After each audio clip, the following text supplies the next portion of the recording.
Hi there, and welcome to Enterprise AI Defenders, a show that highlights how enterprise security leaders are using innovative technologies to stop the most sophisticated cyber attacks. In each episode, Fortune 500 CSOs share how AI has changed the threat landscape, real-world examples of modern attacks, and the role AI will play in the future of cybersecurity. I'm Evan Reiser, the founder and CEO of Abnormal AI. And I'm Mike Britton, the CIO of Abnormal AI.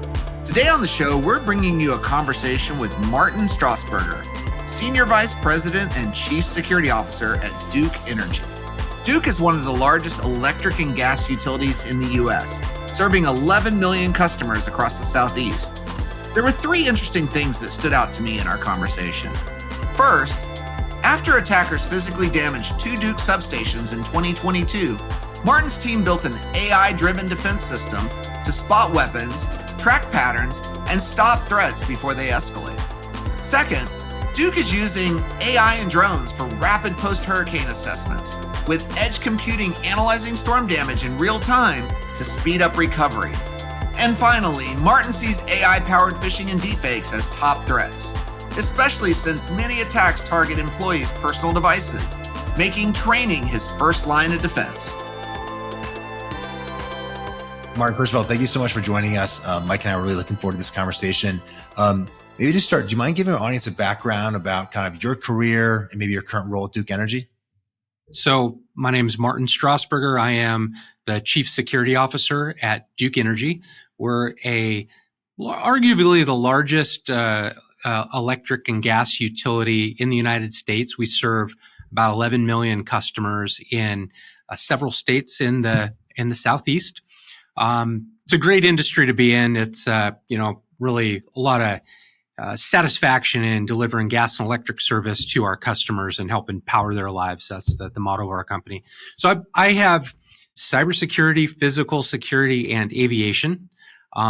Aviation might feel like one that's a little bit of, why aviation? It's not uncommon for chief security officers to have aviation these days. I think because so much safety and security goes into operating our aircraft. We have corporate jets, we've got utility helicopters, we got drones. And so, protecting our drones and the data on the drones, it just it fits well together. So I very much enjoy having those teams. I've been here at Duke Energy for 3.5 years. And prior to that, I was the Chief Information Security Officer at Pacific Gas and Electric, PG&E. That's arguably probably the third or fourth biggest utility in the country out in Northern California. Similar job, except just focused on the cyberspace. And I was Chief Information Security Officer for my last couple of years there at PG&E. I came up, though, through the Security Operations Center. So I led the Security Operations Center, really had a intelligence-driven defense mentality, really focused on the cyber kill chain. For those of us old enough to remember, Lockheed Martin maybe was the baddest of all cybersecurity teams. They had something they called the kill chain that really helped you understand how attackers attack and where you got to be watching for them. So came up through the SOC, and then my previous stop to that was with Deloitte. So came out of school in 1998, joined Deloitte into the security and privacy services practice, and spent a good 11, 12 years consulting with clients on security. I focused in on identity management, vulnerability management. That's my now, 27 years in cybersecurity. It's interesting hearing about the size and scale of Duke Energy, and especially interesting to hear the aspects around aviation and drones. But given what you guys are doing in the year 2025, maybe what are some unique cybersecurity use cases that the average listener may not truly appreciate that your team is responsible for with the changing landscape? There's just a never-ending set of use cases for what we got to protect. For example, we had an incident in December 2022 where two of our important substations got shot up, a ballistic attack. Moore County, North Carolina, caused 45,000 people to be without power. It took us 4 days to restore. So out of that, we put together this large effort to really use technology to defend our systems. So we deployed all kinds of advanced cameras and analytics and ground-based radar, intrusion detection, et cetera, all this sensors, if you will, and backhauled all that data to our data centers. And really were able to do a lot to identify threats and take action. And now with the advent of at least generative AI and really the focus on utilizing AI capabilities, we're piloting some AI capabilities that can not only detect, for example, there is an individual with a weapon who seems to be approaching our facilities. We also are trying to look across multiple facilities, across multiple days, weeks, even months, and try to identify, for example, is this a group that is surveilling our facilities, doing pre-operational surveillance for a future attack, and intervene, interdict, and prevent an attack. So that's one example of really using technology in the physical space, which guns, gates, and guards, and the older days. But these days, it's all about technology and leveraging those capabilities to protect your company, protect your assets, protect your people. It'd be good for our audience to kind of understand if a cyber attack were to happen at Duke Energy, what's the impact for your customers? Like, what is the real world implications of a cyber attack? So if I think of our risk register, I've got a good 15 risks. And for this answer, I'm going to go to the most severe, which would be a cyber attack that causes blackouts to the power grid. Not to be alarmist, but this is also not a far-fetched type of a situation either.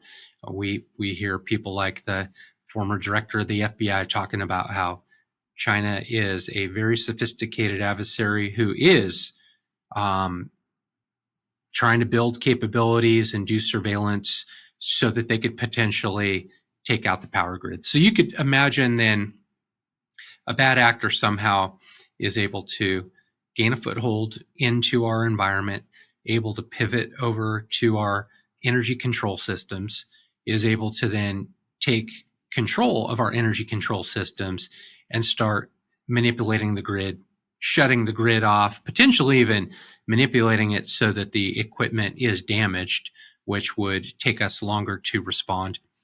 You saw real world examples of this in Ukraine in 2015 and 2016, and definitely here more lately, but the most notable previous attacks, literally parts of the Ukrainian power grid being shut off by Russia through a cyber attack. So very, very, very real and top of our risk register. Nation state cyber attack gets in and starts shutting off part of the Eastern interconnect. We're connected with the East, and then the West has the West, and Texas is there in the middle. So you could see major blackouts. You all might remember the 2003 Northeast blackout. Imagine that being caused by a cyber attack. And then if it was caused by a cyber attack, instead of being able to recover relatively quickly, would enough damage have been caused, or bad actor still in your system, so you get it back up, they shut it off. So we're talking massive power outages, and if power outages last, any more than a short amount of time, you have major impacts, societal chaos, individual injuries or deaths due to things like traffic lights being out, hospitals without power, you name it. So it's one of those, what could happen? Very, very, very bad impact to society if you're able to take down the power grid with a cyber attack. Yeah, I think that's interesting. And you guys probably run the gambit on technology from old to new. Kind of what is Duke's, what are you guys seeing just from a business demand perspective from your company on leveraging things like cloud and AI and generative AI? Is it something that your company is actively seeking to move into those areas? Absolutely. You hit it. You hit it well when you said the gambit of, out in the field operational equipment that's built to last 20 years. And it's got to, because you make multi-million-dollar investments. You want this thing to run. So yes, we do have to protect older vintage operational technology out in the field, but all the way up to, yes, our business is absolutely asking us to build and implement for them technologies using the latest. So, for example, can we utilize generative AI to do very proactive evaluations of our grid to look for points where we lack resilience, model out different operational states to see where we might see a failure, and really get in front of the next outage. Can we, when we have, for example, a hurricane come through, and here's to where my aviation team comes in, can we quickly, after that hurricane passes through, fly the damage area, use high resolution cameras feeding right into AI models that are running on the edge on board those aircraft to evaluate the damage and get really, really accurate data to our operations centers so they can deploy crews and get things fixed as quickly as possible.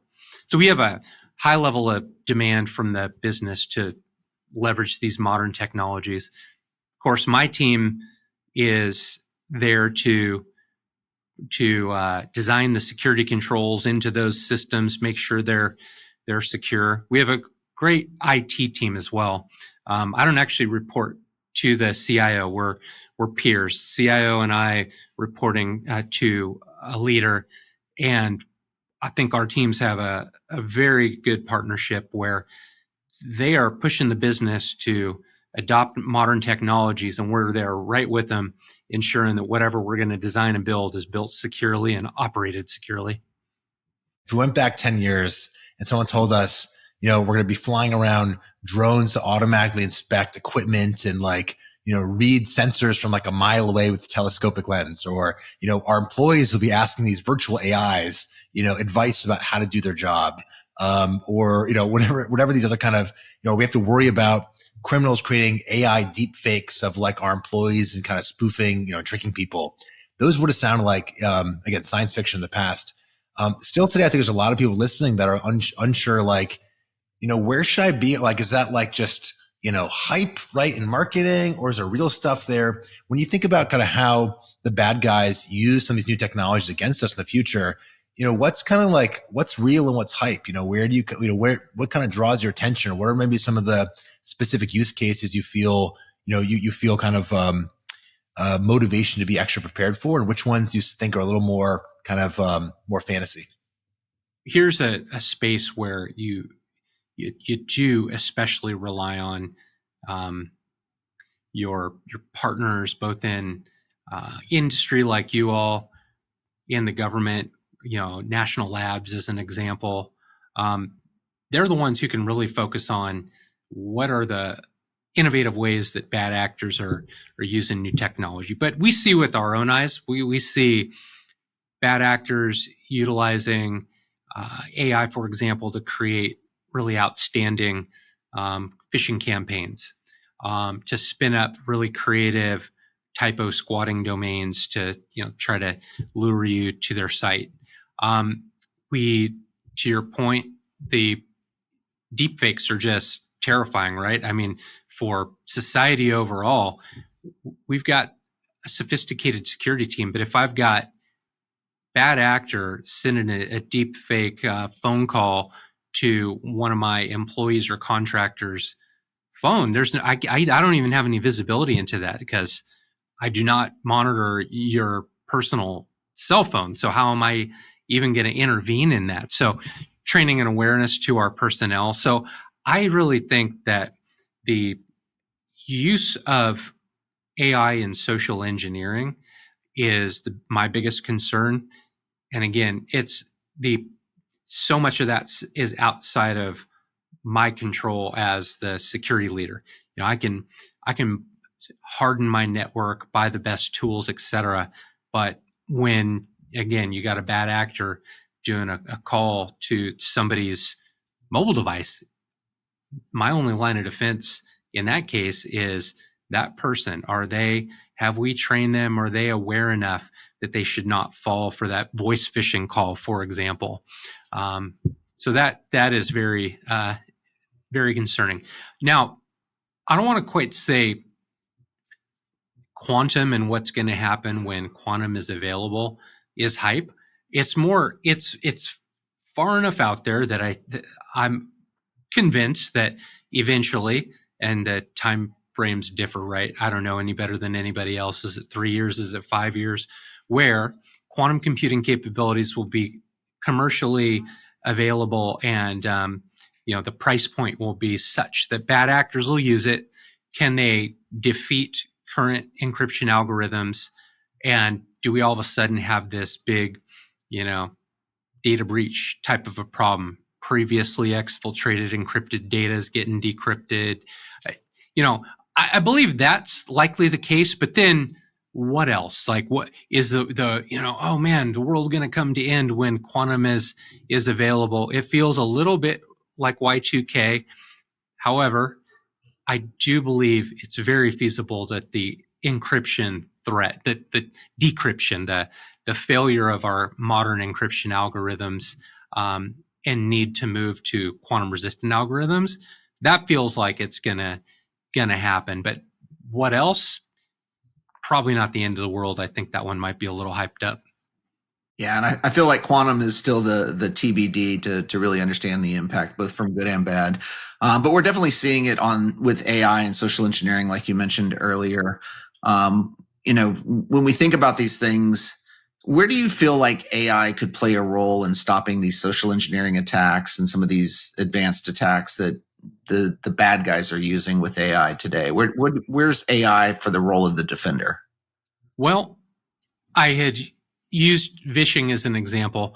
I would love to think there's a future, a near-term future, where, for example, I'm not an Apple fanboy, but I've always had iPhones, and I do enjoy iPhones and MacBooks.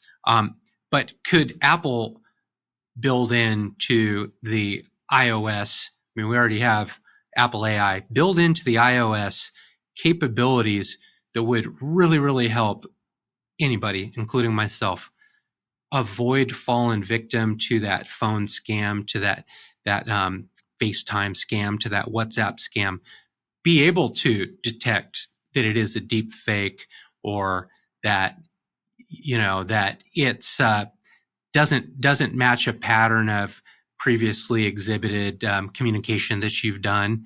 Now, I know that's somewhat, does that feel like it maybe, does that cross the line into, so you're saying my iPhone would basically be surveilling all of my conversations and FaceTime video chats so that it could tell me if it thought one of them was, suspicious? Yeah, maybe. So there's this privacy balance.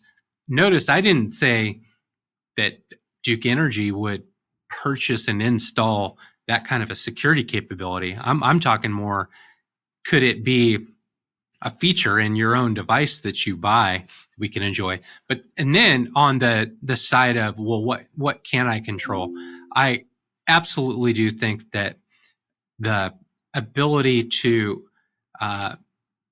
build AI-based capabilities into things like our next generation firewalls, our modern network defense capabilities, are, hey, like you guys are, our modern email and chat-based defenses are, we are a Splunk shop. And so I'm really looking for Splunk Cisco to build really advanced, capabilities that help detect threats that we wouldn't otherwise detect, help my SOC analysts more rapidly take action on things they need to take action on and take the right steps, things like that. So sky's the limit with the possibilities out there.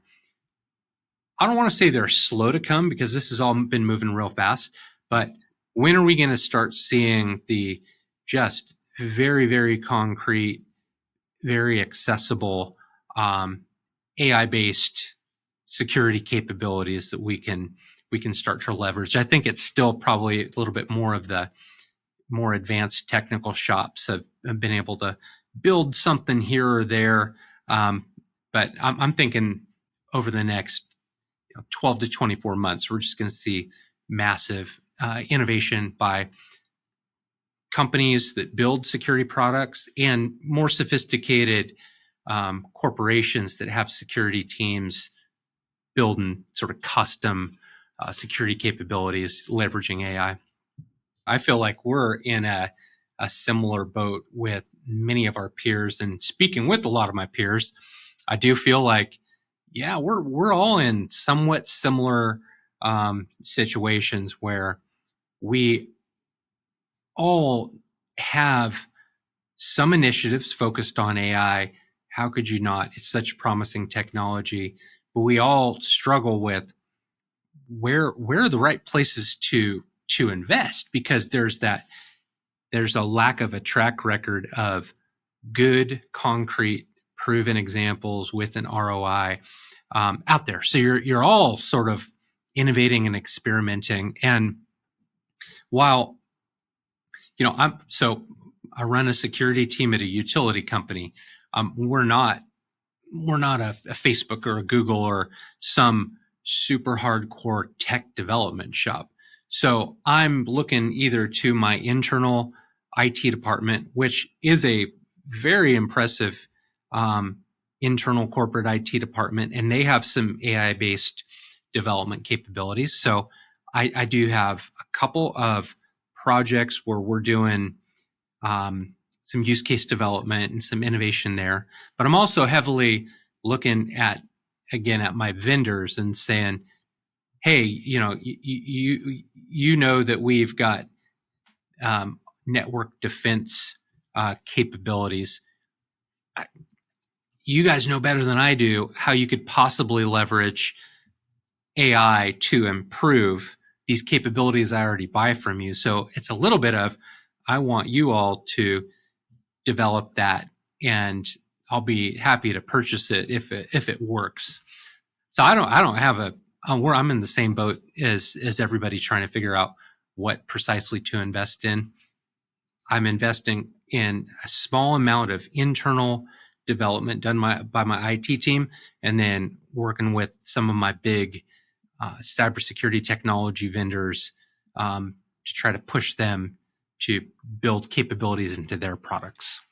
You talk about the importance of generally partnerships, and specifically kind of with some of your vendors and partners. The other thing I get earfuls from our customers, some of the people I work with, is how many of their vendors feel very transactional, right? And they don't feel like the real kind of partners. And it feels like we're in an era where things are moving so quickly, right? The importance of those partnerships are probably more important than ever.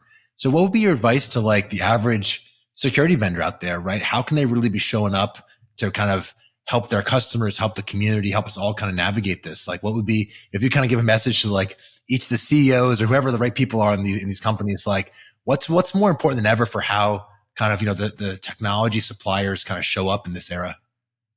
I really think, you all have a difficult job, and you all are out there trying your best. You have this, okay, we've got an awesome team who really understands what we do and how to develop products, but you got all of these customers that are in all of these different industries, a variety of systems and data, a variety of requirements. So how do you all know what to focus on? It's a tough one. So I do appreciate the effort that the cybersecurity technology community is putting forth. You talked about partnership versus transactional, and I'll admit that there's some instances where I got the time and time, resources, appetite to do partner type of stuff. But there absolutely are other times when I don't really have time for that. And I just want to buy your really good tech and get it implemented and see it working. And you all need to continue to innovate and not stagnate. But you all can't do that without your customers giving you feedback, partnering with you. So it's incumbent upon us, the customers of cybersecurity technologies and capabilities, to spend an appropriate amount of time working with our vendors, be willing to take on some of those, beta programs, be willing to provide feedback. Because if we don't, you're not going to be as successful as if we participate. So I would call to action to customers out there. You got to be willing to reinvest by way of partnering, feedback, etc. If you want what you're buying to be good and even improve. Switching gears just a little bit. So when it comes to, we talked a lot about software providers and vendors and just use cases for AI, but how do you feel like AI is going to change the cybersecurity workforce? What impacts do you think it will have on your team? And even more specifically, what's it going to do to the CISO? Are we going to see AI savvy CISOs? Like, kind of what is the implications of AI from a workforce perspective, in your opinion? Very much to be determined. I mean, you hear all of this hype about AI is going to replace jobs. I'm not seeing much or any of that yet. I've seen none of that here at my company. I'm not being pressured to do that. I think you will see that concept of more of a I know everybody uses the term co-pilot, right? Everybody's product is called something co-pilot, but a co-pilot to my human analysts and professionals, making them more efficient, helping them to be better analysts.